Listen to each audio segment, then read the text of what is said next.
کہتے ہیں کہ یا اللہ مرتے وقت کلمہ میری زبان پہ ہونا چاہیے، مرنے سے بہت پہلے کلمہ زبان پہ ہونا چاہیے، زبان پہ ہی نہیں ہونا چاہیے، دل کی گہرائیوں پہ ابھرنا چاہیے۔ عزیزان مان، اگر یہ بات نہیں ہے تو زبان کے اوپر جو آپ کا کلمہ ہے وہ تو آپ کو کچھ کام نہیں دیتا۔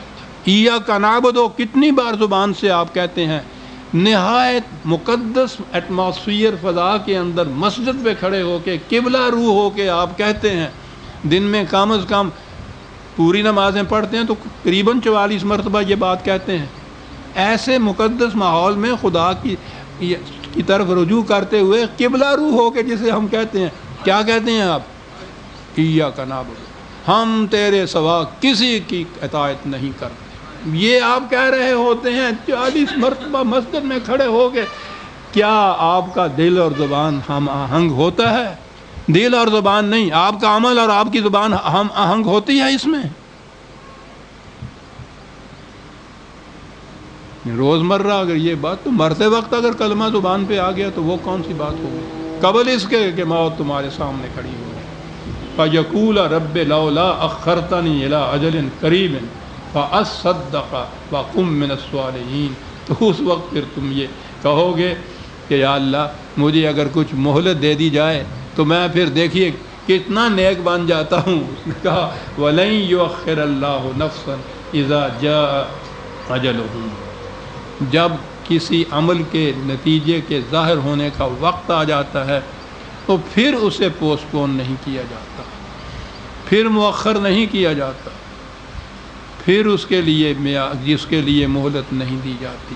تو قبل اس کے کہ وہ موت سامنے کھڑی ہو جائے یہ کرو۔ اور بڑی چیز یہی ہے، دیکھیے کس انداز سے وہ بات کر کے، موت کے متعلق بتایا نہیں کب آئے گی، تو وہ تو کسی آن آ سکتی ہے۔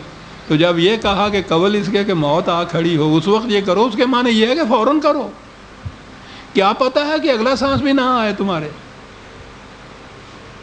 تو موت کا پتہ نہیں کب آئے، اور موت آنے سے پہلے یہ کچھ کرو، تو اس کے معنی یہ ہے کہ جب احساس ہو گیا ہے غلط روش پہ چلنے کا، فوراً صحیح روش کے اوپر آ جاؤ۔ واللہ خبیر بما تعملون، خدا اسے نہیں دیکھتا کہ تم کہتے کیا ہو، خدا دیکھتا یہ ہے کہ تم کرتے کیا ہو۔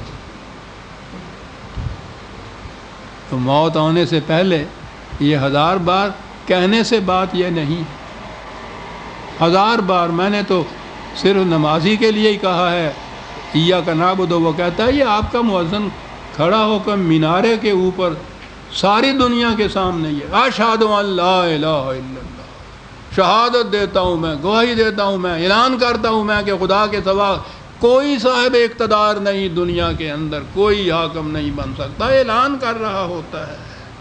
سوچو تو صحیح عزیزان من، وہ کہہ رہا ہوتا ہے، وہ سچی بات کہہ رہا ہوتا ہے، بات سچی کہہ رہا ہوتا ہے لیکن وہ جھوٹا ہوتا ہے۔ یہ ہے جو آج سورہ منافقون نے ہمیں یہ بتایا۔ ہم تو قدم قدم کے اوپر، ہم تو قرآن کے معیار کے مطابق بات سچی کہنے والا بھی ہم میں سے جھوٹا ہے، کیونکہ قلب اور زبان کی ہم آہنگی نہیں ہے۔ سورہ المنافقون آج ختم ہو گئی، آئندہ درس میں ہم سورہ تغابن لے گے، 64ویں سورت۔ ربنا تقبل منا انک انت السمیع العلیم۔